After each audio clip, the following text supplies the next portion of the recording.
Muito bem, gente, voltando à nossa série de mensagens aí de 5 minutos, eu estou trazendo uma palavra de encorajamento, uma palavra de motivação no conteúdo verdadeiro da palavra para te dizer a respeito exatamente sobre esse assunto. Navegando pela tempestade. Quem sabe você está vivendo esses dias, né? E eu venho comentando nos programas anteriores que tem muitas coisas interessantes que nós podemos tirar dessa passagem sobre uma tempestade que os discípulos enfrentam, né, no mar juntamente com Jesus. E Jesus, então, ele fala algumas coisas que são interessantes. Vamos ler, então, Marcos capítulo 4, no verso 35. Naquele dia, então, Jesus disse para os discípulos, vamos passar para outra margem. Então, eles despediram a multidão, eles levaram Jesus no barco, outros barcos seguiam. No verso número 37, se levanta um grande temporal de vento, as ondas, então, se arremessavam contra o barco, do mesmo que, então, o barco estava já a ponto de encher-se de água, né? E nós sabemos que no verso 38, Jesus estava dormindo tranquilo no travesseiro, mas os discípulos despertam aí Jesus, né? E pergunta para ele, Jesus, olha, você não se importa que a gente esteja aqui quase morrendo? E aí Jesus, então, ele repreende essa tempestade e tudo se acalma. E no verso número 40, Jesus pergunta, vem cá, cara, por que vocês são tão tímidos, vocês são tão medrosos? E onde é que está? Jesus faz uma pergunta importante. Onde está a fé de vocês? Então, eu comecei a falar no vídeo passado sobre 3 coisas bem distintas que a gente encontra nessa passagem. Em primeiro lugar, é que há um propósito a ser cumprido e já determinado, porque Jesus, no verso número 35, ele diz, vamos passar para outra margem. Ok? Eu comentei isso no último encontro, sobre o propósito que Deus tem na nossa vida. Jamais abaixe essa bola, jamais permita que o inferno tire de você todo um propósito pelo qual Deus te criou como pessoa. Há um propósito para a tua vida. Então agarre nele, porque esse propósito será cumprido, tá certo?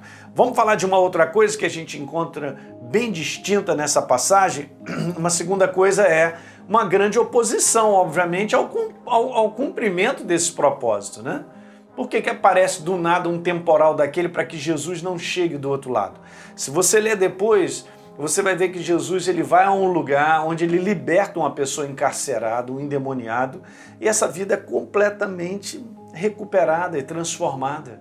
Então Jesus sabia que precisava ir para o outro lado, mas sempre vai se levantar um temporal, uma oposição em relação exatamente a um cumprimento de um propósito. Então Deus quer cumprir propósito na tua vida pessoal, da tua família, e nós vamos enfrentar os desafios.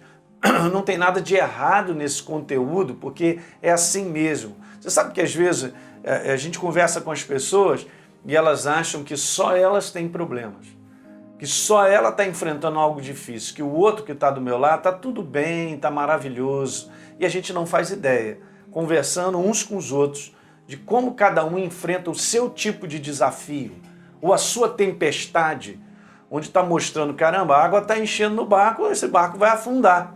Mas eu quero te falar que as coisas vão mudar, que nenhuma tempestade é para sempre. E a característica de nós levantarmos a nossa fé em termos de perseverança é fundamental, gente, para que a gente possa ir adiante e seguir. Então, uma terceira coisa bem distinta, obviamente, nessa passagem, é exatamente essa aqui, que Jesus ele procura um posicionamento de fé diante dessa oposição. Então, nós vemos um propósito a ser cumprido, nós vemos uma oposição se levantando contra esse propósito, obviamente esse temporal, e Jesus termina falando assim, vem cá, aonde é que está o posicionamento de vocês de fé? Porque diante de situações, queridos, que nós enfrentamos, nós precisamos nos posicionar. Se nós ficarmos num cantinho, vamos ser ameaçados, vamos ser esmagados, porque a gente não vai se posicionar na certeza que nós temos a respeito de Deus, ou na certeza em relação às suas promessas. E eu quero te falar exatamente sobre isso, que há uma direção de Deus para uma nova fase no propósito dele para a sua igreja. Mas a igreja tem que compreender uma nova fase, uma nova proposta, obviamente, então há adversários.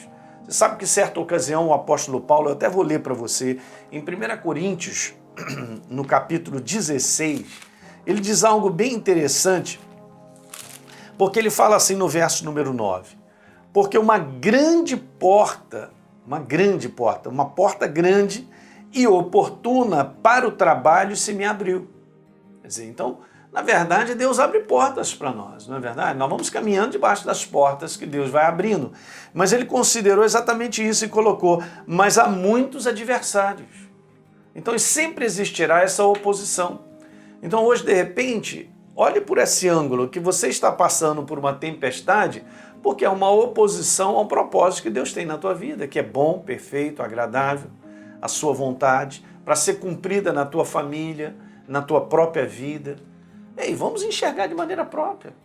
Não será essa tempestade que irá afundar a sua vida. Você entende? Eu não posso pensar como o inferno quer que eu pense. Tá legal? Eu vou dar continuidade falando várias coisas para o teu coração nessa série. Legal? Então, dá um like aí no nosso programa, por favor. Se inscreva no nosso canal se você não se inscreveu e deixe um comentário que é importante para todos nós. Um grande abraço.